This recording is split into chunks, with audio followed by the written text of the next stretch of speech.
Jesus. Boa noite a todos, irmãos, amém? Que a graça e a paz de Jesus esteja sobre a sua vida nessa noite. De em pé mesmo, você pode pegar a sua Bíblia na mão. Você que trouxe ela. Abra ela comigo, lá no Evangelho de João. Estamos trabalhando dentro do Evangelho de João. Abra no Evangelho de João, no capítulo 15.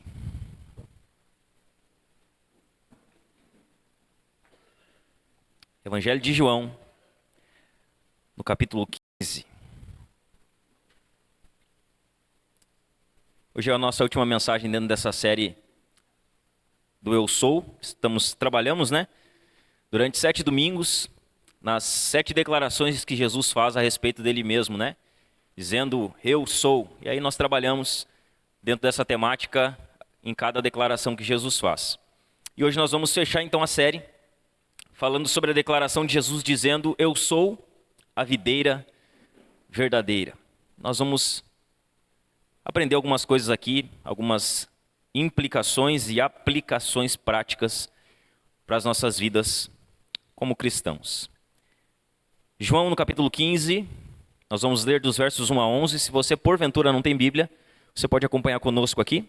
Depois que nós fizermos a leitura e orarmos, ao você tomar assento, fique com o texto aberto, com a sua Bíblia aberta no texto, para que você acompanhe a exposição do texto com a gente. Diz assim, João capítulo 15, no verso 1 em diante.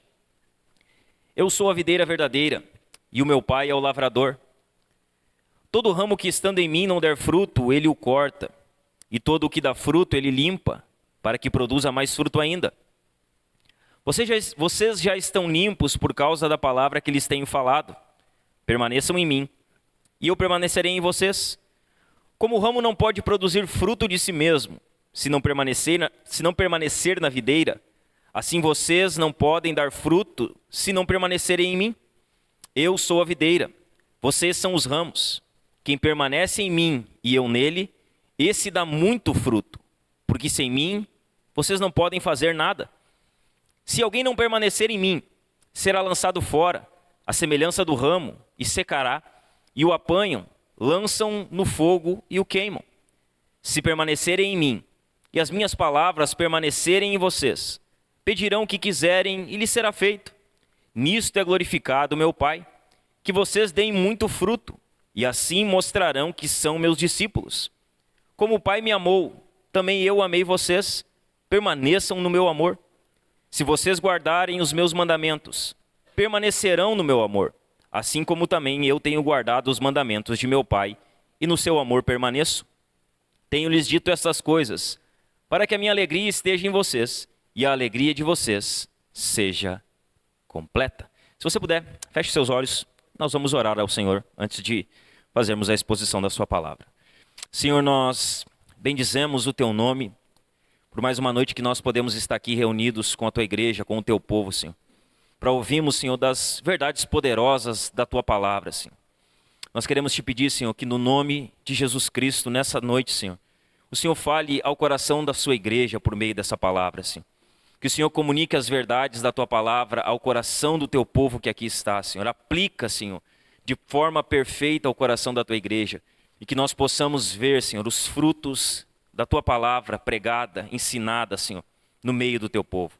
Nos abençoa nessa noite com a presença do teu Espírito, Senhor, nos convencendo do nosso pecado, Senhor, nos conduzindo e abrindo o nosso entendimento para a tua palavra.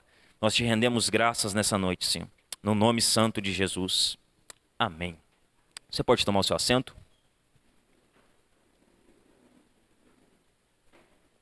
Bendito é o nome de Jesus. Nós encerramos então hoje, irmãos, a nossa série, essa série do Eu Sou. É a 7ª declaração de Jesus aqui. E aí eu vou recapitular só quais foram as declarações que nós vimos, Jesus ele já havia dito até aqui que ele era o pão da vida, a luz do mundo, que ele era a porta, o bom pastor, a ressurreição e a vida. No domingo passado nós falamos sobre Jesus ser o caminho, a verdade e a vida. Agora Jesus aqui no capítulo 15, ele declara que ele é a videira verdadeira. O que nós vamos ver aqui dentro dessa metáfora, dessa parábola que Jesus trata aqui? Jesus basicamente aqui vai falar a respeito do relacionamento que ele tem com os seus discípulos. É nesse contexto que Jesus está falando sobre a videira. Ele está falando para os discípulos sobre o seu relacionamento com os discípulos. Todas as vezes que nós falamos sobre videira, se nós observarmos com calma a Escritura, no Antigo Testamento Deus ele sempre se referia a Israel como videira. Israel era a videira de Deus no Antigo Testamento. Só que tinha um problema com Israel. Israel era uma videira que não dava frutos. E seguidamente Deus ele corrigia Israel, disciplinava Israel. Só que Israel tinha essa incapacidade de dar frutos. Israel ele simboliza essa videira no Antigo Testamento. E nos chama a atenção que sempre que esse Israel, o Israel histórico é descrito através dessa metáfora, fica claro que eles não conseguiam produzir frutos.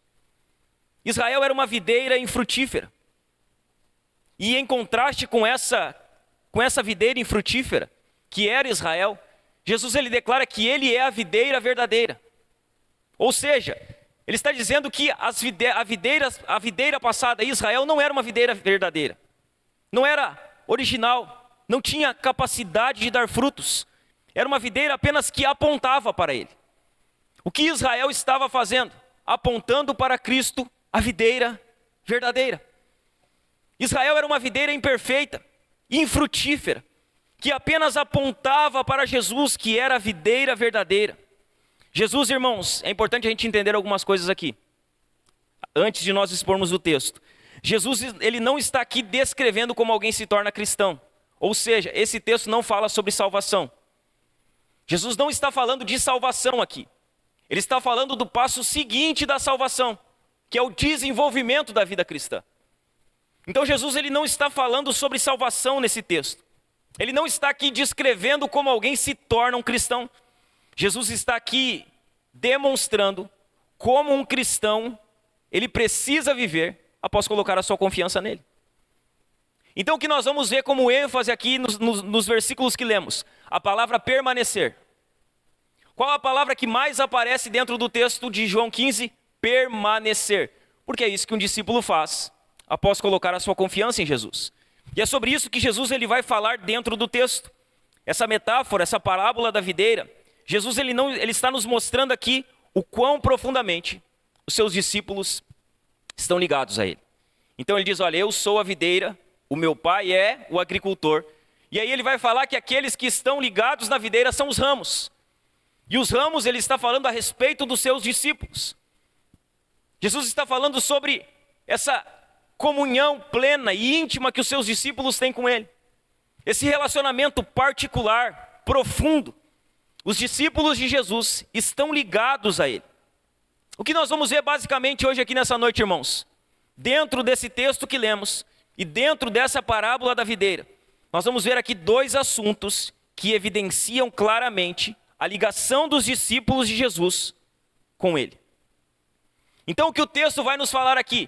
Ele vai nos mostrar dois assuntos que identificam que um discípulo está ligado a Jesus, que um cristão está vivendo a vida cristã, que um crente está de fato relacionado com Cristo.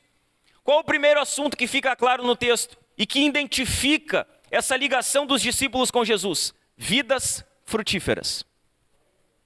Discípulos de Jesus têm vidas frutíferas. Os discípulos frutificam. E Jesus vai falar sobre essa questão do fruto por algumas vezes no início do texto. Qual a primeira evidência de que alguém está ligado a Jesus? Fruto. Discípulos que estão ligados a Jesus, eles produzem frutos. Eles têm uma vida frutífera. No verso 1, Jesus diz, eu sou a videira verdadeira e o meu pai, ele é o lavrador. Meu pai é aquele que cuida da videira. Jesus está dizendo, Deus, assim como cuidava de Israel, uma videira infrutífera no passado, ele ainda continua cuidando da sua videira hoje. Ele continua lapidando, trabalhando e protegendo a sua videira hoje. Jesus, ao declarar ser a videira verdadeira, ele tomou o lugar de Israel. Ou seja, não é mais Israel a videira de Deus. A videira verdadeira agora é Jesus. Jesus está afirmando aqui que ele é a videira autêntica e saudável que a nação de Israel não conseguiu ser. Então ele diz, eu sou a videira verdadeira. Ele está dizendo, eu sou aquilo que Israel não conseguiu ser. Eu vou fazer aquilo que Israel como videira não conseguiu fazer. Israel não conseguiu produzir frutos, mas eu sou a videira verdadeira e eu vou produzir frutos. Jesus está apontando para aquilo que ele fará. Assim como o pai havia cuidado da vinha fracassada de Israel, ele também cuidaria da florescente vinha de seu filho. Veja bem, irmãos, alguém já viu uma videira aqui? Você sabe o que é uma videira, né? A videira, para nós aqui gaúcha, é a parreira de uva. Alguém já viu videira? A videira, ela tem apenas um único propósito. O propósito da videira, como árvore, não é produzir madeira nobre. A videira não tem o propósito de produzir madeira. A videira, ela não tem o propósito de produzir lenha. E a videira não tem o propósito de produzir sombra como outras árvores. Ainda que ela faça sombra, ainda que ela tenha madeira, o propósito da videira é um único propósito: produzir uvas. Ou seja, a videira, ela tem um único propósito: produzir frutos. Esse é o propósito da videira. Veja bem, meus irmãos, quando Jesus fala sobre fruto, e ele diz que a videira produz fruto, e ele diz que um cristão precisa produzir frutos. O que é fruto? Será que nós sabemos o que é ter uma vida cristã frutífera? O que é produzir os frutos? O que são os frutos que Jesus ele está abordando no texto aqui? Veja bem, irmãos, esses frutos, o que significa produzir frutos na vida cristã? Esses frutos que Jesus está falando aqui são bons motivos, bons desejos e boas disposições. Isso aqui está falando sobre virtudes espirituais, sobre virtudes que são obras no Espírito, palavras, obras. E veja bem, os frutos, eles precisam se originar na fé, porque tudo que não procede de fé é pecado. Então o fruto, ele precisa ter origem em primeiro lugar na fé. O fruto, ele precisa estar em harmonia com a lei de Deus. E o fruto, ele precisa ser feito para a glória de Deus. Então o que são os frutos que Jesus está falando aqui? São bons motivos, bons desejos e boas disposições, palavras e obras. Tudo isso com origem na fé, em harmonia com os mandamentos de Deus e para a glória do seu nome. Isso são frutos. Jesus, ele espera que nós venhamos a dar frutos. De uma videira, nós esperamos uva. Ninguém vai num pé de uva pegar pêssego, né? Você vai num pé de uva, e o que você vai pegar no pé de uva, lá na parreira de uva, na videira? Você vai lá para colher uvas. De uma videira se espera uvas. E de um cristão se espera o quê? Cristianismo.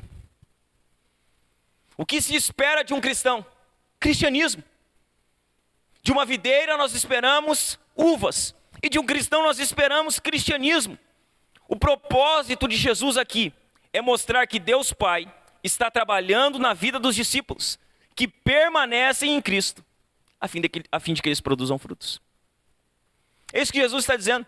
Eu sou a videira, o meu Pai é o lavrador e o meu Pai está trabalhando na videira. E Ele está trabalhando para quê? Para que essa videira produza bons frutos. Irmãos, os discípulos, eles são ramos. E a finalidade dos ramos que permanecem ligados a Cristo é produzir frutos. Jesus é a videira, o Pai é o agricultor. E o que nós somos? Nós somos os ramos que estão ligados à videira. E se nós permanecemos ligados na videira, nós vamos produzir frutos, gerar frutos. Deus, como viticultor, como aquele que cuida da videira, o que Ele espera de nós? Frutos. É isso que Deus Pai espera de nós. Ele está cuidando da sua videira, e o que Ele espera de nós? Espera frutos. Irmãos, preste atenção aqui.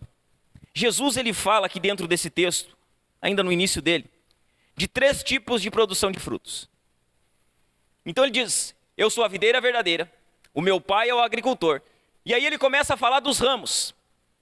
E dentro dessa fala dele a respeito dos ramos, a gente pode identificar aqui 3 tipos de produção de fruto. Vamos lá. Primeiro tipo de produção de fruto, nenhum fruto. É o que Jesus diz no verso 2. Todo ramo que estando em mim não der fruto.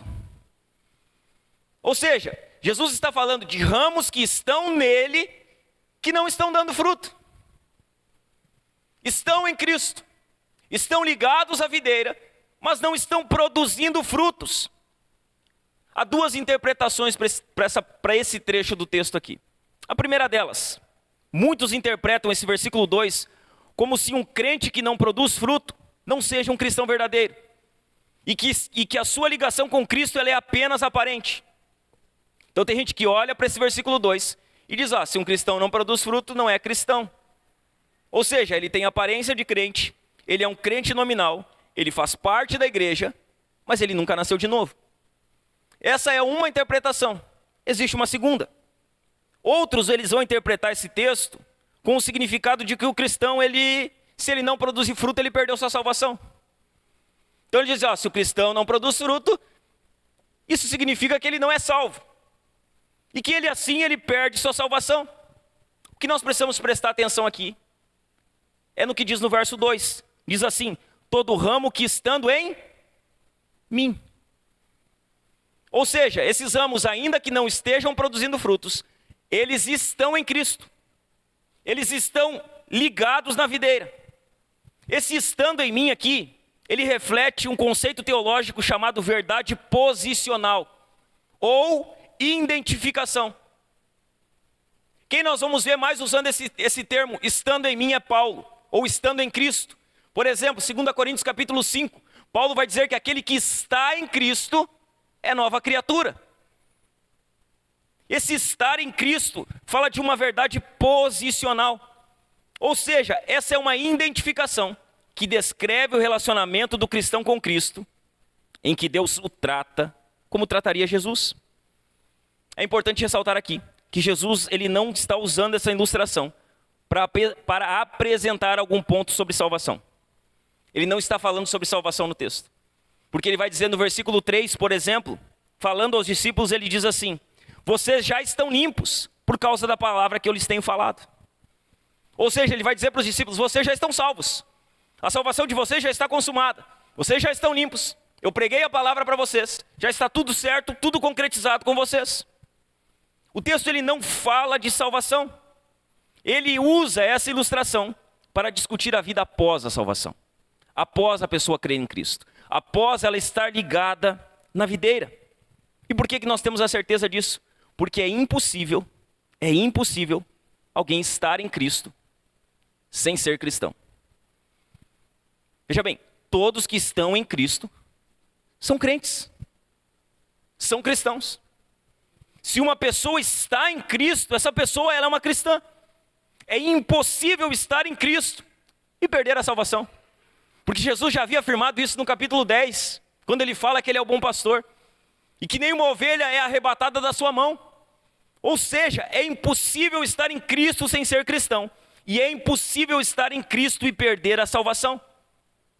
Aí nós olhamos para o texto, e o texto diz assim, todo ramo que estando em mim não der fruto, ele corta. E as pessoas dizem assim, não, mas ali está dizendo que se não der fruto, Jesus corta. E a pessoa ela perde a salvação. A questão é, o que significa a palavra cortar aqui no texto? É importante que a gente entenda. A palavra cortar aqui, a termo de informação, que é importante a gente falar sobre isso. A palavra cortar aqui, irmãos, a tradução mais clara para ela, aqui não é cortar, mas é levantar. Ou seja, a palavra usada aqui é airo, e ela é usada em dois sentidos, cortar e levantar. No próprio Evangelho de João, João usa essa mesma palavra para levantar. Isso se encaixa diretamente no contexto em que Jesus está falando. E você vai entender o porquê. A palavra aqui, mais clara, ela não é cortar, mas é levantar. Por exemplo, o seu Ari ali trabalha, ele tem uma parreira na casa dele lá, não sei se ele faz o trabalho do viticultor. Mas o que acontece? Um viticultor, ele jamais corta o ramo na fase de crescimento. Então a parreira está no tempo de crescer e frutificar. O viticultor, ele não corta o ramo quando a parreira está crescendo. Ele não corta o ramo quando a parreira ou quando a videira ela está em pleno desenvolvimento. Sabe qual a tendência? A parreira começa a se desenvolver, a videira, e os seus galhos eles começam a ir para o chão. E aí quando o galho começa a ir para o chão, o viticultor ele não vai lá e corta o galho porque o galho está indo para o chão. O que ele faz? Ele levanta o galho. Ele tem uma tesoura, ele tem linha ou corda, ele ao invés de cortar o galho que está caído no chão, ele levanta o galho e amarra o galho na videira. Por que a gente precisa interpretar a palavra levantar dentro desse contexto? Porque Jesus está usando uma metáfora aqui para falar sobre a videira e sobre o desenvolvimento dos crentes. Um viticultor jamais corta os ramos durante a estação do crescimento. Ao contrário, ele levanta os ramos que caem e o amarra junto aos demais. O termo levantar aqui, ele sugere a imagem de um agricultor se abaixando para erguer um galho.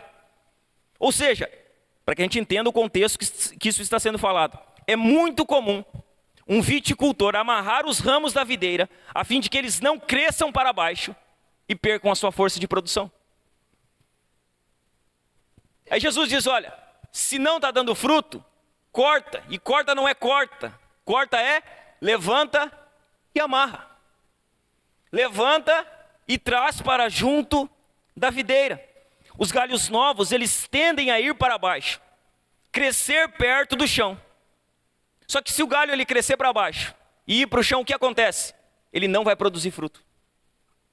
Ele vai perder a sua força. A tendência do galho é crescer para baixo, é crescer perto do chão, e ali ele não vai frutificar. Quando os galhos crescem junto ao chão, o que acontece? As folhas ficam cobertas de poeira. O que acontece? Além de ficar coberta de poeira, quando chove elas ficam cheias de lama. Elas mofam e elas perdem o seu poder de frutificar. Então o galho cresce para baixo. No chão pega poeira, pega chuva, pega lama e ela perde a força de frutificação. Ela perde o seu poder de gerar frutos. Quando o galho cresce para baixo, o que o agricultor faz quando ele cresce no chão? Ele chega lá e diz, cresceu para baixo, corta, joga fora. É isso que ele faz? Não. O agricultor ele não corta o ramo que cresceu para o chão. Pelo contrário, ele junta aquele ramo, ele amarra aquele ramo de volta na videira, ele limpa ele, lava ele, restaura ele, para que ele volte a dar fruto. O agricultor lava o ramo, levanta o ramo e amarra o ramo de volta aos outros ramos, aonde ele começa novamente a frutificar. Veja bem, para o agricultor, o ramo é valioso. Ele sabe que aquele ramo pode dar fruto. Ele sabe que aquele ramo que outrora cresceu para baixo, está no chão, está sujo, está ali infrutífero, ele sabe que ainda assim aquele ramo pode vir dar muito fruto. Veja bem, meus irmãos, nós não estamos falando aqui sobre plantação de uvas. Nós estamos falando aqui sobre o que Jesus faz na vida dos crentes. Veja bem, meus irmãos, quando um cristão cai, Deus ele não vai lá e corta aquele cristão. O cristão caiu, o que Deus faz? Deus ele vai lá, irmãos, ele levanta o cristão. Ele não abandona o cristão. É sobre isso que Jesus está falando. Tem pessoas que não estão dando frutos, que caíram, que estão caídas. Deus ele não abandona essas pessoas. Deus ele não joga fora essas pessoas, ele levanta elas. Ele limpa elas. Ele ajuda elas a frutificarem novamente. Assim como o viticultor, ele não despreza um ramo que cresceu para baixo, está infrutífero. O nosso Deus, ele não despreza um crente que caiu. Ele não abandona um filho seu. Ele levanta os seus filhos, limpa os seus filhos e torna os seus filhos novamente frutíferos. Ele faz com que eles novamente deem fruto. Veja bem, meus irmãos, Deus levanta quem está caído, amém? Como Deus faz isso? De que maneira Deus levanta um cristão que caiu? De que forma Deus ele levanta um crente que ele caiu? Como Deus ele faz um galho estéril voltar a produzir frutos? O que essa metáfora aqui está deixando clara para nós? A respeito de pessoas que caíram e não estão produzindo frutos.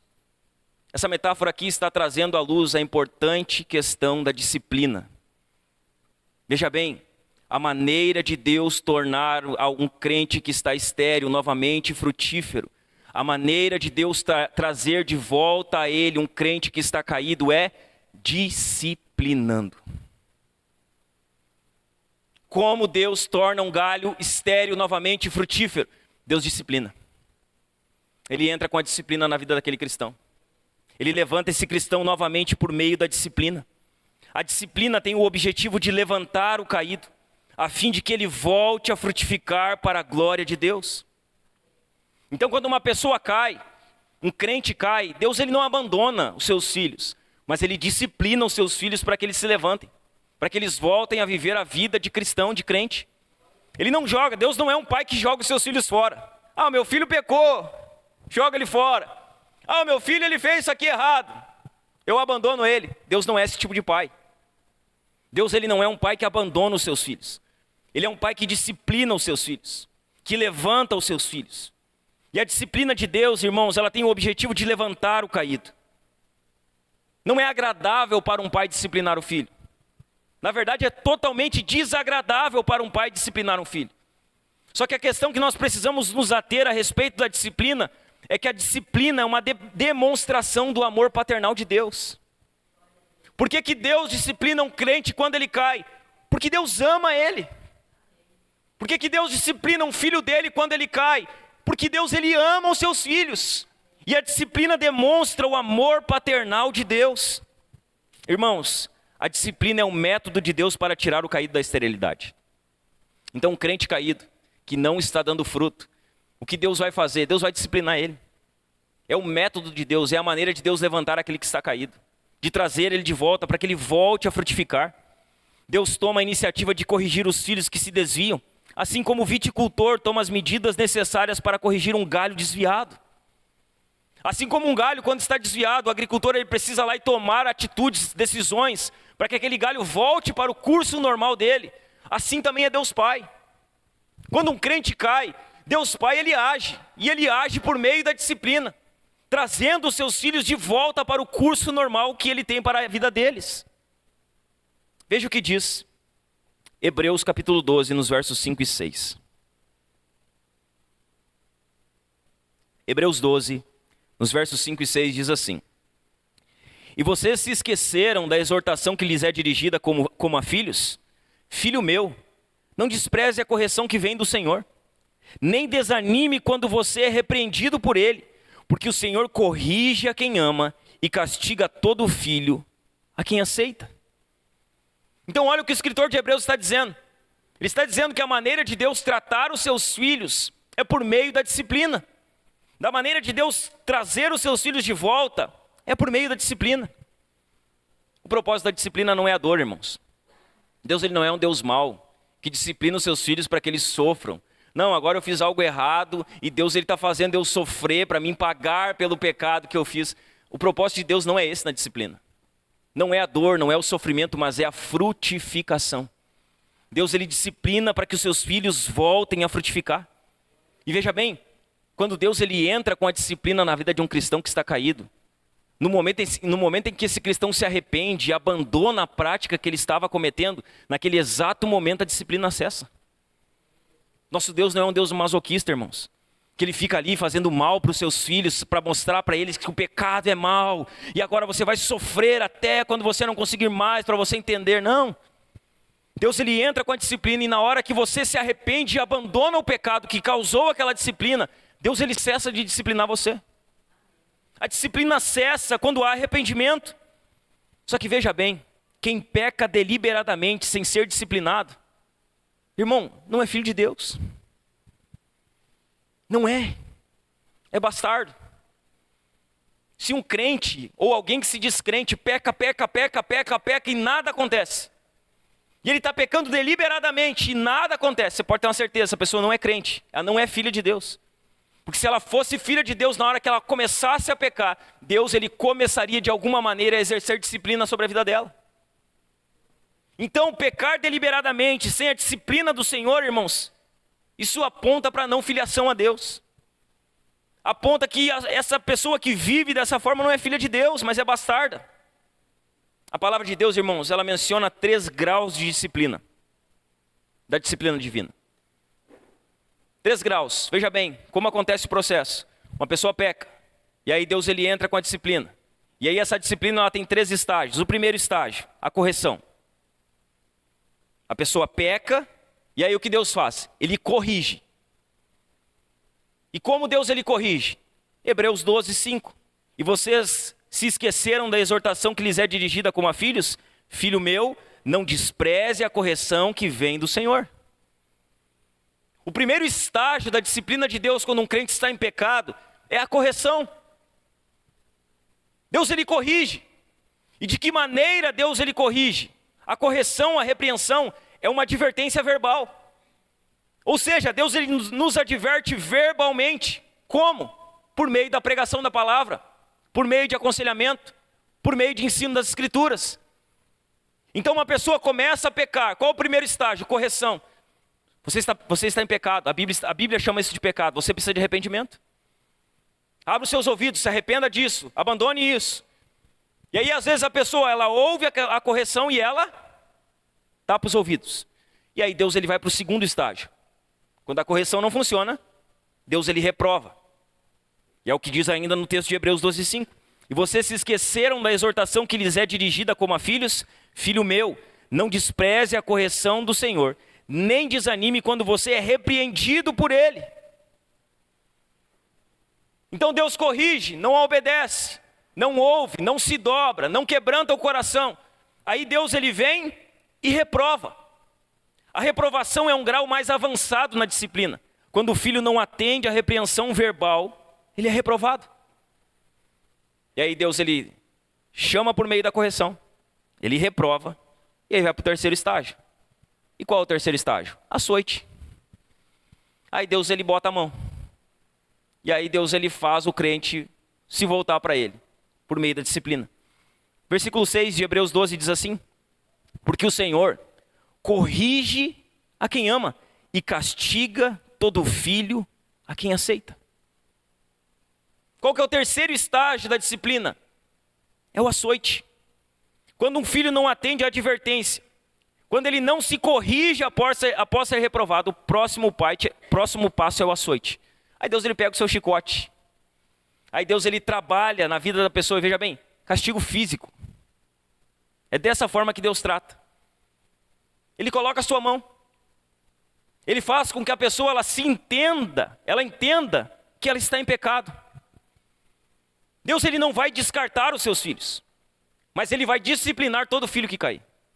Todo filho que insistir no pecado pode ter uma certeza: a disciplina de Deus virá sobre ele. Aqueles que tropeçam e caem, eles não são lançados fora como algo que está emprestado, mas eles serão alvos da disciplina de Deus. Essa disciplina revela o amor paternal de Deus, irmãos. Essa disciplina ela é um privilégio que Deus estende somente àqueles a quem Ele ama. Então veja bem, quando você é corrigido, disciplinado por Deus, você pode ter uma certeza: Deus só está fazendo isso porque Ele ama você. E só por isso. Porque se Ele não amasse você, Ele soltaria as rédeas da sua vida. E Ele deixaria você viver do jeito que você quer, sem ter consequências para as suas decisões. Veja bem, quando Deus solta a rédea e deixa com que você viva sem disciplina, se preocupe. Você pode estar em grandes apuros. Agora, quando você peca, cai, e Deus te disciplina, está apontando para o amor de Deus. Veja bem, primeiro tipo de frutificação, nenhum fruto. Segundo tipo, fruto e mais fruto. Ainda no verso 2. Todo ramo que estando em mim não der fruto, ele o corta. E todo o que dá fruto, ele limpa para que produza mais fruto ainda. Então tem pessoas que estão em Cristo e não estão dando frutos. E não estão dando frutos por quê? Porque pecaram e estão passando pela disciplina de Deus para que voltem a frutificar. Só que agora aqui Jesus vai falar sobre um segundo tipo de pessoas que estão dando frutos. E Jesus diz que essas pessoas que estão dando frutos, elas serão limpas para que deem mais fruto. Ou seja, é fruto e mais fruto. Para que haja fruto e mais fruto, se faz necessária a poda. Então, como uma videira se torna ainda mais frutífera? Sendo podada. Ela precisa ser podada. Os brotos precisam ser tirados para que ela não perca a sua vitalidade e produza ainda mais fruto. Como que um crente produz fruto e mais fruto? Sendo podado. ele precisa passar pela poda. Ele precisa ser podado assim como a videira, como o viticultor. Deus, ele segue o mesmo processo conosco. O que Deus faz? Ele corta as partes da nossa vida que roubam a nossa vitalidade e nos impedem de frutificar. Então veja bem, tem coisas que roubam a nossa vitalidade. Tem coisas que nos impedem de ser mais frutíferos e que essas coisas não são pecado, mas que elas atrapalham, nos atrapalham de sermos mais frutíferos. O que Deus faz? Ele poda. E Ele poda para que a gente dê ainda mais fruto. Irmãos, a poda é o meio que Deus usa em nossa vida para frutificarmos mais. Quando Deus está nos podando, Ele tem um objetivo claro: mais fruto. A disciplina, irmãos, ela tem a ver com o pecado. A poda, ela não tem a ver com o pecado. Ela tem a ver com a nossa vida. A disciplina é para nos corrigir e nos levar para o caminho. A poda não. A poda é para sermos mais produtivos. Irmãos, Deus, ele nos disciplina quando estamos fazendo algo errado. Só que Ele nos poda quando não estamos pecando. A poda é quando nós não estamos em pecado. Na disciplina, o que precisa ser retirado é o pecado. E toda vez que Deus está disciplinando um crente, Ele está tendo o objetivo claro de que o pecado seja arrancado. Só que quando Deus está podando um crente, o objetivo é diferente. Não é tirar o pecado, é tirar o eu. Porque Deus sabe que o nosso eu nos atrapalha de darmos mais fruto. Deus, ele sabe exatamente o que nos impede de sermos mais frutíferos. Quando Deus nos poda, o que Ele faz? Ele retira o nosso eu. A disciplina termina quando nos arrependemos. Ou seja, a disciplina, ela tem um prazo de validade. Arrependimento, a poda não. A poda só vai terminar quando o Senhor concluir a sua obra. Sabe quando os crentes deixarão de ser podados? Somente quando o Senhor voltar. E nós recebermos um corpo glorificado e as coisas serem concretizadas no dia da vinda do Senhor. Só que preste atenção, os cristãos mais frutíferos são aqueles que mais têm sido podados pela tesoura de Deus. Então Deus é um agricultor que Ele está com essa tesoura na mão. Sabe o que Ele está fazendo? Ele está podando os cristãos. E os cristãos que mais passam pela poda são os cristãos que mais frutificam. Deus poda das nossas vidas tudo aquilo que rouba a nossa vitalidade e nos impede de frutificar. O que está impedindo você de frutificar hoje? O que tem roubado você de ter uma vida frutífera? O que tem roubado o seu vigor? O que tem roubado a sua vitalidade? O que tem impedido você de dar fruto e mais fruto? Quais são as coisas que têm impedido você de ter uma vida mais frutífera? Que tem roubado a sua vitalidade, que tem impedido você de frutificar? Você que está aqui hoje, meu irmão, você está sendo disciplinado ou podado?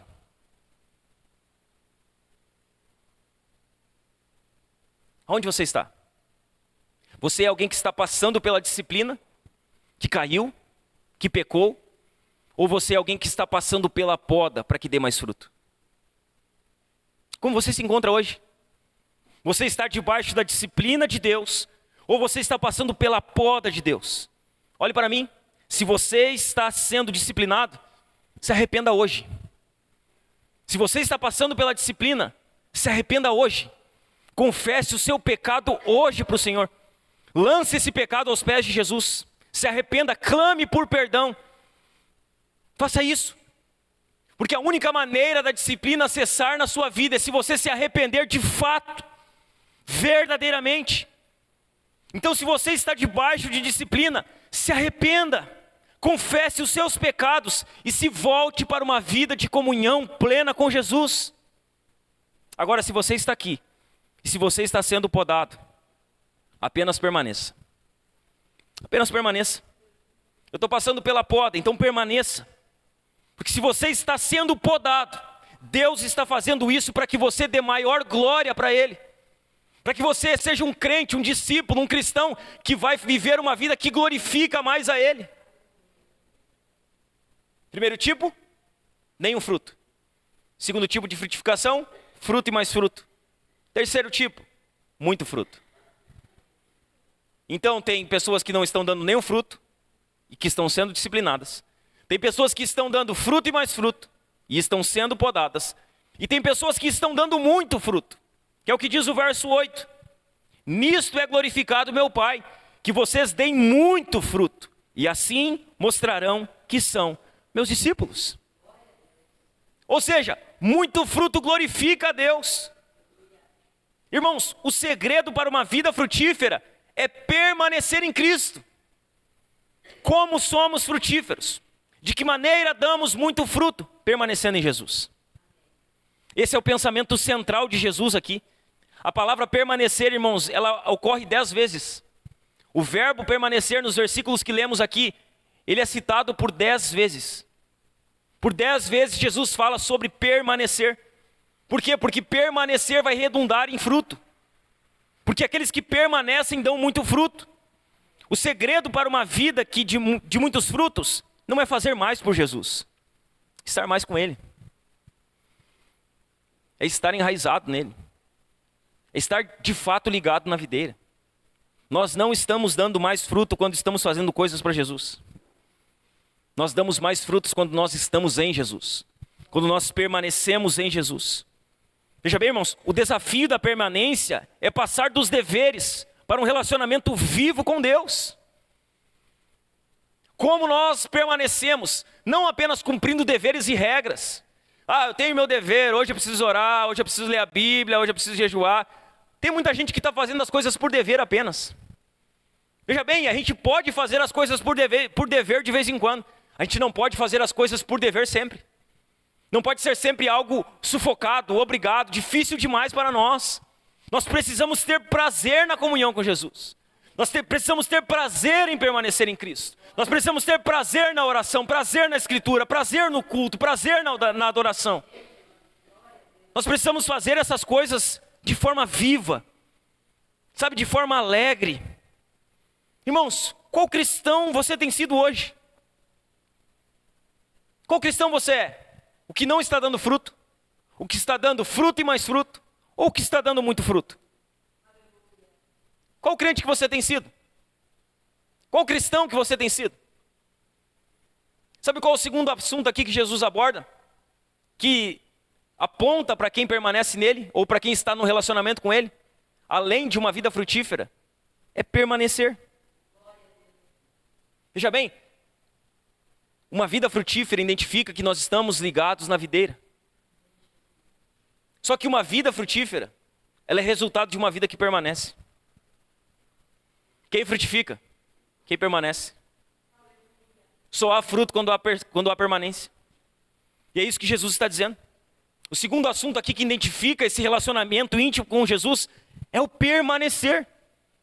Depois da disciplina para remover o pecado, depois da poda para mudar as prioridades, agora Jesus diz que o segredo de uma vida abundante é permanecer nele. Jesus, ele é a videira, ou seja, no qual o galho precisa buscar a sua seiva para frutificar. A videira, né? Ela tem um tronco aqui e aquilo tudo se estende, né? E ela se abre. E aonde está a vida dos ramos? Está no tronco. Aonde estão os nutrientes dos ramos? Está no tronco. Aonde está a vida de um crente? Está em Cristo. Aonde está o alimento, a nutrição, o nutrimento para um cristão? Está em Cristo. Assim como um ramo que está ligado à videira é nutrido, está vivo, assim o crente, quando está ligado em Cristo, ele está vivo, ele está nutrido, ele está alimentado. Jesus, ele é essa videira, o tronco no qual o galho precisa buscar a sua seiva para frutificar. Irmãos, quanto maior for a conexão do ramo com o tronco, maior é a capacidade de produção de frutos. Ou seja, quanto mais o ramo está ligado no tronco, quanto mais ele está ligado na videira, mais ele tem capacidade de frutificar. Assim somos nós. Assim é conosco, meus irmãos. A vida, a força, o vigor, a beleza e a fertilidade do ramo estão na sua permanência no tronco. É ali que está a vida do ramo. E é ali que está a nossa vida. Em nós mesmos, nós não temos vida. Quando nós olhamos para nós, sabe qual a certeza que nós precisamos ter? Não temos vida, não temos força e não temos poder espiritual para gerar fruto. Ou seja, não há nada de bom em nós mesmos. Não há nada de bom em nós mesmos. Por nós mesmos, nós somos infrutíferos. Não damos fruto. Não há poder em nós, não há condições em nós, não há força em nós, não há vida em nós. Irmãos, tudo o que somos, sentimos e fazemos vem de Cristo. Tudo. Tudo aquilo que somos, sentimos e fazemos tem uma fonte, e a fonte é Jesus. Tudo vem dele, tudo procede dele. Cristo é a nossa fonte, irmãos. Jesus é a fonte das nossas vidas. O próprio Jesus vai dizer no verso 5 assim: eu sou a videira, vocês são os ramos. Quem permanece em mim e eu nele, esse dá muito fruto, porque sem mim vocês não podem fazer nada. Ou seja, sem Jesus não temos poder algum. Sem mim nada podeis fazer, nada. Sem mim vocês não podem. Será que isso chega para nós? Será que isso é suficiente para nós? Nós ouvimos do próprio Cristo dizendo: sem mim vocês não podem nada. Sem mim vocês não vão a lugar nenhum. Sem mim a vida de vocês ela não vai adiante. Sem mim vocês não podem fazer nada. Jesus está falando isso. Jesus está deixando claro que não há poder em nós mesmos, que tudo que temos, somos e fazemos procede dele. E que sem ele não podemos nada. Jesus, ele destrói, irmãos, a teologia antropológica do nosso tempo, antropocêntrica, que diz que o homem pode, que o homem consegue, que o homem tem capacidade em si mesmo, que o homem ele tem condições, porque o homem pode fazer. Isso é antropocentrismo, isso não é Bíblia. Jesus está dizendo, ó, as pessoas dizem que você pode, você consegue, você vai prosperar, vai dar tudo certo. Você nasceu para voar, você nasceu para ser cabeça, não nasceu para ser cauda. E Jesus diz, não, sem mim vocês não podem nada. Vocês não vão a lugar nenhum. É isso que Jesus está deixando claro. Jesus não é antropocêntrico. Jesus ele não coloca o ser humano no centro. Jesus ele coloca a si mesmo no centro. Ele diz, olha, vocês não podem nada sem mim. Vocês não têm condições de nada sem mim. Sem mim vocês não podem fazer nada. Veja bem, não é algumas coisas. Ele diz, nada. Ele está falando para os seus discípulos. Jesus não está escrevendo aqui, ele não está num diálogo com o ímpio. Ele está num diálogo com os seus discípulos. E ele está dizendo que os seus discípulos precisam depender dele. Que sem ele os seus discípulos não podem fazer nada. Porque quando nós olhamos assim, sem mim nada, vocês não podem fazer nada, a gente pensa, mas como é que tem um monte de gente que faz um monte de coisa sem Jesus aí fora? Só que Jesus não está falando com esse monte de gente que está aí fora. No texto, Jesus está falando com crentes.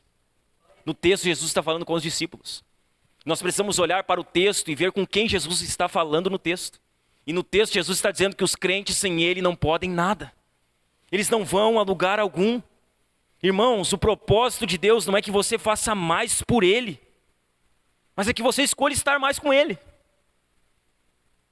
Esse é o propósito de Deus. Nós queremos fazer. E Jesus diz, primeiro você precisa estar comigo. Você precisa ter comunhão comigo, você precisa estar ligado na videira. Você precisa ser um ramo que está se alimentando da seiva que procede de mim. O propósito de Deus para nós não é que a gente faça mais por ele. E eu não estou anulando aqui o nosso compromisso em fazer coisas para Deus. Eu estou dizendo que esse não é o nosso primeiro objetivo. Nosso primeiro objetivo é estar com Jesus. Quando você olha para o livro de Marcos, para o Evangelho de Marcos, você vai ver que Jesus ele chama 12. Jesus ele deixa bem claro. Ele chamou 12, os que ele quis. E aí ele diz assim, para que estivessem com ele. Para que os enviasse a pregar. Para que expulsassem demônios. Só que antes de os enviar a pregar, antes de enviar eles expulsar demônios, Jesus diz para que estivessem com ele. Porque é sempre assim. O propósito de Deus é que a gente sempre primeiro esteja com ele. E que depois a gente faça as coisas para ele. Só que nós invertemos. A igreja do nosso tempo ela inverteu. Ela quer fazer as coisas para Jesus sem estar com Jesus. Ela quer fazer a obra de Deus sem estar com Deus. Ela quer servir a Deus sem caminhar com Deus, sem se relacionar com Deus, sem estar ligado na videira. Irmãos, o propósito de Deus não é que você faça mais por ele, mas que você escolha estar mais com ele. Permanecer significa ligar-se intimamente a Cristo. E aí nós vamos ver aqui 8 verdades Porque permanecer nele é de extrema importância. 8 verdades. Porque permanecer em Jesus é de extrema importância. Por que nós precisamos permanecer em Jesus? Qual a importância de permanecer em Jesus? Em primeiro lugar, a primeira verdade. Permanecer em Cristo é uma ordem, não é uma opção. Veja bem, Jesus não está nos dando uma opção de permanecer nele. Ele não dá uma opção para os seus discípulos, ele diz no verso 4. Permaneçam em mim, é uma ordem. Ele está dizendo, permaneçam em mim. Ele não está dizendo, se vocês quiserem, se vocês sentirem, ou quando vocês tiverem tempo. Não, ele está sendo claro, permaneçam em mim e eu permanecerei em vocês. Como o ramo não pode produzir de si mesmo, se não permanecer na videira, assim vocês não podem dar fruto, se não permanecerem em mim. Essa é a primeira verdade que nós precisamos aprender aqui. Por que nós precisamos permanecer em Jesus? Por que permanecer em Jesus é de extrema importância? Porque é uma ordem, não é uma opção que nós temos. Deus está mais interessado em nossa vida do que no nosso trabalho, do que naquilo que nós fazemos para Ele. Deus está mais interessado em relacionamento do que em atividade. Irmãos, Deus quer você mais do que as suas obras. Ele quer você primeiro do que as suas obras. Não, Deus me chamou para fazer a obra. Não chamou. Se você não quer estar com Ele, Ele não chamou você para fazer a obra. Você se chamou. Você que diz, não, Deus me chamou para fazer a obra. Não, Ele chamou você para estar com Ele primeiro. Antes das suas obras, Deus quer você. Antes de ter aquilo que você faz, Deus Ele quer ter a sua vida, irmão.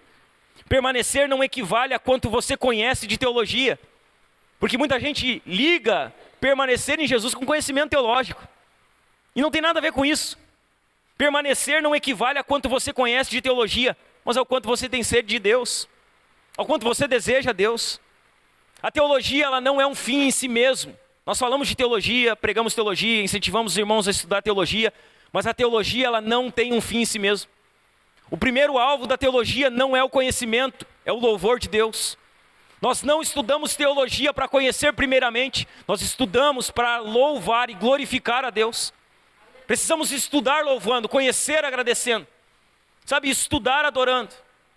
Se a teologia é um fim em si mesmo, nós temos que parar de estudar, porque nós estamos apenas nos inchando. Apenas enchendo a nossa cabeça de conhecimento. E se isso não descer para o nosso coração, é apenas conhecimento. É apenas um pouco mais de estudo que temos. Mas estude teologia. Estude, porque é importante. Só que faça isso louvando a Deus, em louvor, com o coração rendido. Ao permanecer, irmãos, você busca, anseia, aguarda, ama, ouve e responde a Jesus. Permanecer significa ter mais de Jesus em sua vida, em suas atividades, em seus pensamentos, em seus desejos. Permanecer não é uma opção, é uma ordem. E aí nós estamos findando o ano, né? Temos culto hoje, semana que vem não temos culto porque temos o passeio. E aí temos o último culto dia 29. Veja bem, passou um ano. Nesse ano que passou, como está terminando o seu ano? Como está o seu relacionamento com Jesus hoje? Como você está hoje, depois de um ano? Como está o seu relacionamento com Jesus? Você buscou Jesus durante esse ano diariamente? Você buscou Ele diariamente? Você se relacionou com Ele diariamente, por meio da palavra, por meio da oração, por meio do louvor e da adoração? Você buscou Jesus diariamente? Você se relacionou com Ele diariamente? Você tem feito isso? Você tem mantido constância na sua vida devocional? Você tira um tempo para se devotar a Deus, para ler a Bíblia, para orar, para adorar a Deus? Você tem constância nisso? Você tem permanecido em Cristo? Você tem buscado ter mais de Jesus na sua vida? Na sua mente, nos seus pensamentos, nos seus desejos? O ano está acabando, irmãos. Passou um ano inteiro. 366 dias esse ano, né? Esse ano tem um dia a mais, né? O ano está findando. E você está terminando o ano mais crente ou menos crente do que começou? Mais santo ou menos santo do que começou? Orando mais ou orando menos do que começou? Lendo mais a Bíblia ou lendo menos a Bíblia do que começou? Você permaneceu em Jesus nesse ano? Você permaneceu ligado na videira esse ano? Você buscou a Cristo? Segunda verdade sobre por que permanecer é importante. Permanecer em Cristo é essencial para produzir frutos. Você prestou atenção no texto? Em nenhum momento Jesus manda produzir fruto. Não há uma ordem para produzir frutos. Ele não diz, vocês devem produzir frutos. Ele não diz, produzam frutos. Ele diz, permaneçam. É isso que ele diz. Porque permanecer vai te fazer frutífero. E aí eu fiz uma pergunta lá, você tem dado nenhum fruto, fruto e mais fruto, ou muito fruto? E sabe como você descobre se você tem dado nenhum fruto, fruto e mais fruto, ou muito fruto? Só olhe se você tem permanecido em Jesus. Só olhe. Só olhe, você permaneceu? Se você permaneceu, tem fruto. Aí você diz, pastor, não tem fruto na minha vida. Você não permaneceu. Você não permaneceu. Não há uma ordem para frutificar. Há uma ordem para permanecer. E permanecer vai resultar em fruto. Irmãos, fora da videira o ramo é estéril. Ele é inútil. Só que quando o ramo está ligado à videira, sendo podado na hora certa, esse ramo produz muito fruto. Esse fruto é o resultado da perseverante dependência que o ramo tem da videira. Então ele depende perseverantemente da videira e ele frutifica porque depende da videira. Esperar, irmãos, que o homem frutifique sem que permaneça em Cristo é ainda mais tolo do que esperar que um ramo que foi cortado da videira produza uvas. Veja bem, é tolice achar que nós vamos dar fruto sem estar em Cristo. É tolice, irmãos. É tão tolice quanto achar que nós podemos cortar um galho da videira e esse galho cortado poder dar uva. É tolice nós pensarmos que vamos ser frutíferos se nós não estamos permanecendo em Jesus. Irmãos, os cristãos assumem com frequência que é a sua responsabilidade produzir frutos. Eles dizem, não, eu preciso frutificar. É a minha responsabilidade, porque eu tenho que fazer algo pelo que Jesus fez por mim.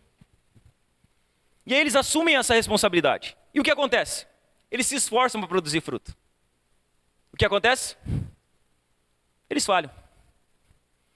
Não conseguem. E aí o que eles fazem? Se recuperam. E aí o que eles tentam de novo?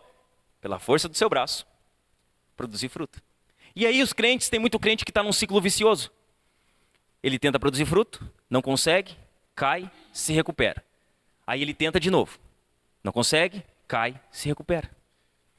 E por que isso acontece? Porque ele não está dependendo de Jesus para frutificar. Ele está dependendo de si mesmo. Ele quer ser frutífero por conta própria.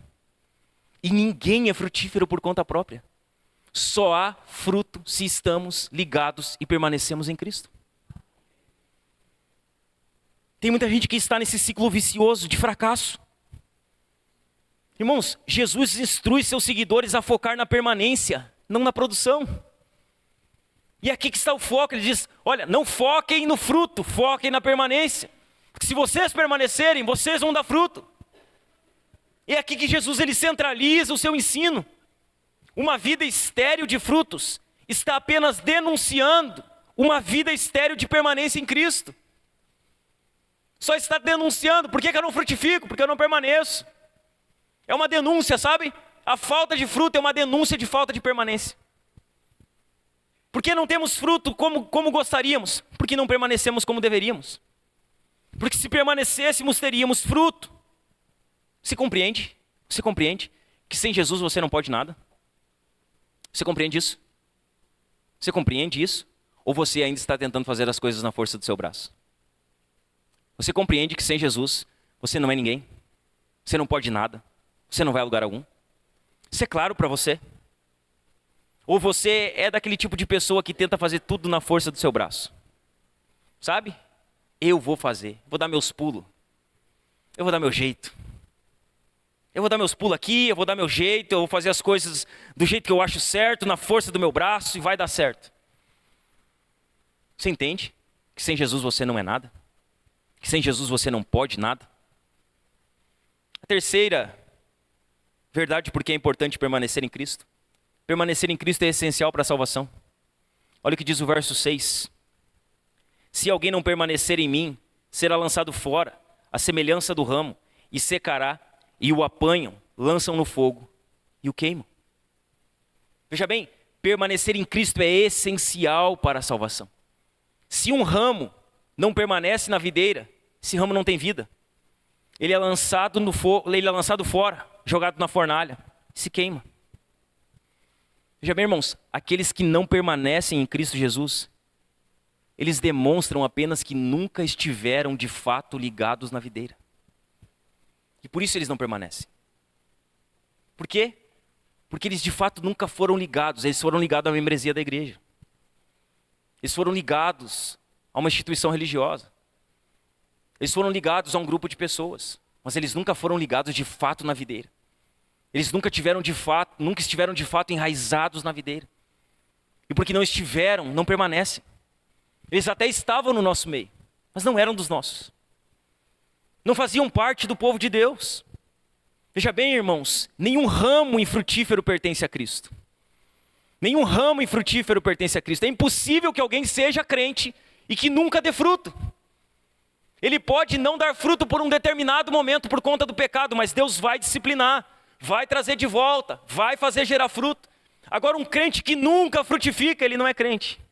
Porque é impossível alguém ser cristão e nunca frutificar.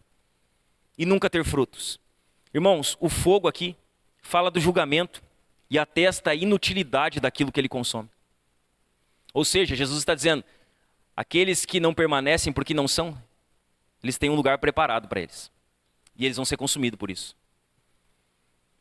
Quarta verdade, porque é importante permanecer em Cristo. Permanecer em Cristo leva consigo a promessa da oração. Olha o que diz o verso 7. Se permanecerem em mim e as minhas palavras permanecerem em vocês, pedirão o que quiserem e lhes será feito. Ou seja, está falando a respeito da eficácia da oração. A oração eficaz é fruto de um relacionamento profundo com Jesus. Jesus não está dizendo aqui que qualquer pessoa vai pedir o que quiser e ele vai dar. Você notou que tem uma escala aqui? Ele diz, se permanecerem em mim, ou seja, precisa permanecer nele. E as minhas palavras permanecerem em vós. Precisa permanecer em Jesus. E as palavras de Jesus precisam permanecer em nós. E aí nós vamos orar. Porque se nós permanecemos em Jesus, e as palavras de Jesus permanecem em nós, nós já não pedimos segundo a nossa vontade caída. Nós pedimos segundo a vontade de Deus. E a promessa de Deus é que se nós pedimos segundo a sua vontade, Ele nos responderá. Aqui não há uma vara de condão dizendo, peça que eu te dou, que você vai receber o que você pedir, de qualquer maneira. Não. Precisa permanecer em Cristo e as palavras de Cristo precisam permanecer. O cristão, quando permanece vitalmente conectado a Jesus, ele começa a assumir um caráter semelhante ao de Cristo. Ele começa a ser transformado de dentro para fora. E o que acontece? Na sua mente agora, os pensamentos que estão ali abrigados e guardados, são os pensamentos que Deus tem. Não são mais os seus pensamentos caídos. O seu coração agora começa a refletir os valores de Deus. E quando nós pensamos como Deus pensa, pedimos o que é coerente com o seu plano. E quando nós pedimos o que é coerente com o seu plano, nós podemos ter uma certeza. Deus vai nos conceder aquilo que estamos pedindo. E a nossa oração vai ser eficaz, se nós permanecermos nele e se a palavra dele permanecer em nós. Quinto motivo por que permanecer em Cristo é importante. Permanecer em Cristo é a evidência de que somos seus discípulos. Olha o que diz o verso 8. Nisto é glorificado meu Pai, que vocês deem muito fruto, e assim mostrarão que são meus discípulos. Qual é a evidência de que nós somos crentes de fato? Que nós permanecemos. Uma vida frutífera é a melhor evidência para o nosso coração de que realmente somos discípulos de Jesus. Uma vida que dá frutos. Uma árvore, irmãos, ela é conhecida pelos seus frutos. Como uma árvore é conhecida? Pelos frutos. Uma árvore boa produz frutos bons. E uma árvore má produz frutos maus. Como nós somos conhecidos? Pelos frutos. Aí um dia, irmãos, lá em Marcos, capítulo 11, nos versos 12 a 14, diz assim, ó. No dia seguinte, quando saíram de Betânia, Jesus teve fome. E vendo de longe uma figueira com folhas, foi ver se nela acharia alguma coisa. Aproximando-se dela, nada achou, a não ser folhas, porque não era tempo de figos. Então Jesus disse à figueira, nunca mais alguém coma dos seus frutos. E os discípulos de Jesus ouviram isso. Um dia Jesus está indo lá em direção a Betânia, aí Jesus está com fome e tem uma figueira lá. E aquela figueira, ela estava com folhas. O que as folhas simbolizavam? Se tem folha, tem fruto. Jesus olha para a videira, e aquela videira, ela tinha a aparência de que tinha fruto. E aí Jesus vai até aquela videira para pegar figo dela, para pegar a figueira, para pegar figo dela. E aí quando ele chega naquela figueira, só tem folha, não tem fruto. Aí Jesus, ele amaldiçoa aquela figueira. Que ninguém mais coma fruto de ti. No outro dia, quando eles voltam, eles passam pelaquela figueira e ela está seca. Veja bem, irmãos, aquela figueira lá, ela tinha aparência, mas não tinha fruto. Ela tinha folha. Ela apontava dizendo que tinha fruto. E aí Jesus chegou nela e ela não tinha nenhum fruto. Veja bem, irmãos, o fruto é a consequência lógica de alguém ser salvo. E a ausência de fruto é um bom indicativo para se questionar se de fato uma pessoa é salva. É um bom indicativo. Se falta fruto, se não há fruto nunca, se nunca houve fruto, a gente precisa olhar com mais cuidado para ver se há de fato salvação. Porque alguém salvo está frutificando. Fruto é o que Jesus espera de nós. É isso que Jesus espera de nós. Ele espera frutos de nós, não folhas. Jesus, ele não quer folhas de nós. Ele não quer a nossa aparência de crente. Ele não quer a nossa roupa de crente. Ele não quer o nosso vocabulário de crente. Ele quer fruto. Ele precisa chegar em nós e encontrar nós não apenas aparência de quem tem, aparência de quem é, mas frutos. Frutos que demonstram que de fato somos. Jesus, ele não se contenta com a aparência de crente. Ele não se contenta. Ele quer fruto. Veja bem, não viva uma vida de aparência. Não seja um cristão de aparência. Não seja como uma das igrejas de Apocalipse que tinha fama de que era, mas que não era. Não viva uma vida de aparência, seja crente, irmão. Seja crente de verdade. Viva a vida cristã integralmente. Fique ligado à videira para que você seja alimentado por ela, para que você frutifique por meio dela. Jesus, ele não quer a sua aparência de cristão. Ele quer os seus frutos. Ele não quer a sua aparência de evangélico. Ele não quer saber se você é evangélico. Ele quer saber se você tem fruto. Se você tem fruto para entregar para ele. Se a sua vida está frutificando. Sexta verdade, porque devemos permanecer em Jesus. Permanecer em Cristo é essencial para experimentar o fluir do amor de Deus. Olha o que diz o verso 9. Como o Pai me amou, também eu amei vocês. Permaneçam no meu amor. Ou seja, quando nós permanecemos em Jesus, nós experimentamos o fluir do amor de Deus nas nossas vidas, irmãos. E é ali que nós desfrutamos do amor de Deus pleno. Quando nós temos intimidade com Deus, sentimos o quanto nós somos amados. E então, temos pressa para estar novamente na presença dEle. Só que nós precisamos permanecer nisso. Irmãos, Jesus, ele quer compartilhar a vida dele conosco. Sabe, ele quer que na nossa vida flua a vida dele, o espírito dele, a presença dele, a palavra dele. Só que isso só acontece se nós de fato permanecemos nele. Sétima verdade, porque é importante permanecer em Cristo. Permanecer em Cristo é impossível sem obediência. Olha o que diz o verso 10. Se vocês guardarem os meus mandamentos, permanecerão no meu amor, assim como também eu tenho guardado os mandamentos de meu Pai, e no seu amor permaneço. Então olha o que Jesus diz: se vocês guardarem os meus mandamentos, vocês permanecem no meu amor. Ou seja, permanecer não é dizer eu permaneço. Eu posso perguntar aqui para você, você permanece em Jesus, irmão? Você pode dizer sim, eu permaneço. Mas sabe como a gente descobre se você permanece? Você obedece ao que a palavra de Deus tem dito para você? Aí nós vamos ver se há permanência. Aí nós vamos identificar quem permanece e quem não permanece. Quem permanece obedece aos mandamentos. Quem permanece obedece aquilo que está escrito. Quem permanece é aquele que obedece a palavra do Senhor. A desobediência sempre cria uma quebra de relacionamento com Deus. Então quando alguém desobedece, a comunhão é quebrada. E se não houver arrependimento, a comunhão continua quebrada. O relacionamento ele continua quebrado. Você pode sentir emoção no culto. Você pode estar aqui hoje. E daqui a pouco nós vamos cantar aqui para encerrar o culto dessa noite. E você pode, se emocionar com o louvor. Se arrepiar, chorar. Mas você pode sair daqui, depois de ter se emocionado, chorado e se arrepiado. E amanhã você pode ir para sua casa. e continuar tendo um comportamento pecaminoso. E continuar vivendo uma vida de desobediência durante a semana. Se você faz isso, você nunca vai conseguir permanecer de fato em Jesus. Você precisa sair daqui e obedecer. Aplicar a palavra. Aquele que diz que ama Cristo e não lhe obedece, está apenas se enganando. Oitava e última verdade, porque é importante permanecer em Cristo. Permanecer em Cristo é o caminho para a alegria. O verso 11 diz assim: Tenho-lhes dito estas coisas, para que a minha alegria esteja em vocês, e a alegria de vocês seja completa. Então, quando nós permanecemos em Jesus, o que nós estamos trilhando? Nós estamos trilhando um caminho para a verdadeira alegria. É só permanecendo em Cristo que nós vamos desfrutar de alegria verdadeira, de alegria plena, de alegria real. Quando permanecemos em Cristo, produzimos muito fruto, o Pai é glorificado, e uma alegria indizível e cheia de glória enche o nosso coração. Irmãos, Jesus, Ele é a videira verdadeira.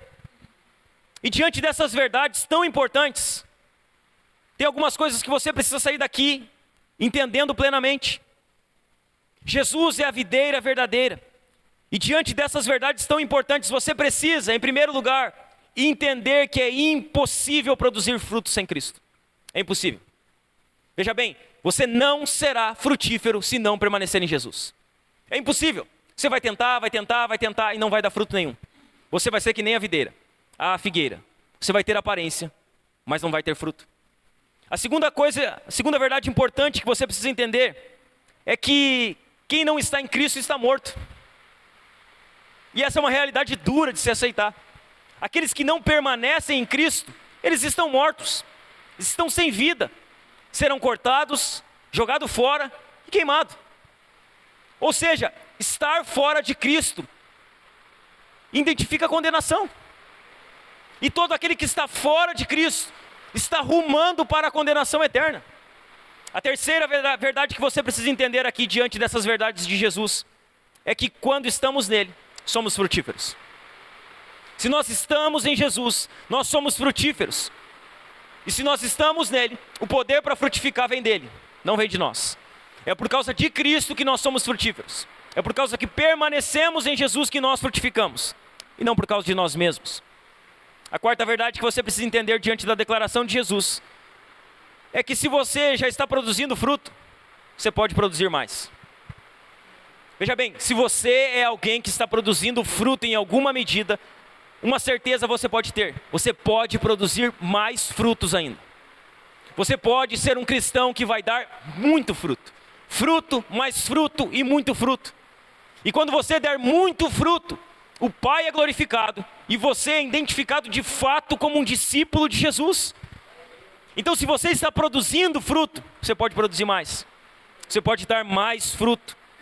A quinta verdade que você precisa entender aqui é que Deus cortará de sua vida tudo aquilo que tem impedido você de frutificar. Veja bem, Deus cortará da sua vida tudo aquilo que tem impedido você de frutificar. Deus está com essa tesoura, Ele é o viticultor e Ele vai podar. Veja bem, Deus vai podar, Ele poda os ramos. Ele vai podar da sua vida tudo aquilo que tem afastado você de uma vida plena de permanência nele. Olhe para mim, se prepare. E não chore quando Ele começar a trabalhar com a sua tesoura. Não chore. Porque a gente começa a passar pela poda, a gente começa a chorar e a reclamar. Ai, meu Deus, está acontecendo isso comigo. Meu Deus, isso aqui saiu da minha mão, isso aqui estava tudo certo para acontecer, estava tudo organizado, estava tudo bonito. Aí Deus vem e pum, fecha a porta. Ele fecha a porta, Ele poda, Ele faz com que as coisas não aconteçam como você havia planejado. É Deus podando. E a poda de Deus é por um único objetivo: para que você dê mais fruto, para que você seja mais frutífero. Entenda isso, que Deus cortará da sua vida tudo aquilo que tem impedido você de frutificar. Se prepare, se prepare. Se você está na videira, se você tem permanecido em Cristo, se prepare, porque Deus vai podar você. Só que entenda também que a poda de Deus não é para destruir você. Quando Deus ele poda os ramos que estão ligados na videira, não é para matar ninguém, não é para fazer com que ninguém sofra, não é para destruir os ramos, não. Quando Deus ele poda, ele tem um propósito. Ele quer que você seja mais frutífero. Ele quer que você dê mais frutos. Ele não quer destruir você. Deus não quer acabar com a sua vida. Ele não quer matar você. Ele não quer destruir você. Ele quer apenas tirar da sua vida as coisas que têm roubado a sua vitalidade. Então fique tranquilo. Quando a tesoura de Deus começar a passar na sua vida, apenas descanse e permaneça, porque Deus tem um propósito. E o propósito é que você seja alguém mais frutífero. Amém, meus irmãos? Vamos nos colocar em pé?